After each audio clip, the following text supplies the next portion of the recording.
আসসালামু আলাইকুম। আজকে একটা রিডিংয়ের মজার টিপস আপনাদেরকে শেখাবো। তো যেই টিপসটা হচ্ছে কল্ড যুক্ত বিভিন্ন গ্যাপ ফিল আমাদের থাকে। যেরকম এইখানে একটা কোয়েশ্চেন্স আছে দেখেন ১৩ নাম্বার কোয়েশ্চেন্স হচ্ছে গ্যাপের আগে দেখেন কল্ড শব্দটা আছে।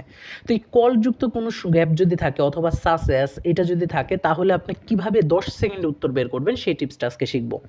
তো যদি কল্ডের পরে আমার উত্তরটা বের করতে হয় তাহলে আপনি প্যাসেজে খুঁজবেন হচ্ছে এই কল্ডের আগে হচ্ছে যে কিওয়ার্ড আছে, যেরকম কল্ডের আগে এখানে গডেস শব্দটা আছে, এটা হচ্ছে আমার কিওয়ার্ড। এই কিওয়ার্ডটা আপনার যেইখানে আছে, এই কিওয়ার্ডটা আপনি যেইখানে পাবেন ওই লাইনে আপনি খুঁজবেন যে কোনো সাসেস বা লাইক বা কোনো ক্যাপিটাল লেটারে কোনো কিছু আছে কিনা, থাকলে সেটাই হচ্ছে আপনার উত্তর হবে। তো আমরা এখন মাত্র ১০ সেকেন্ডের মধ্যে কীভাবে আসলে উত্তরটা বের করতে হয় সেটা এখন আমি দেখায় দিই আপনাদেরকে।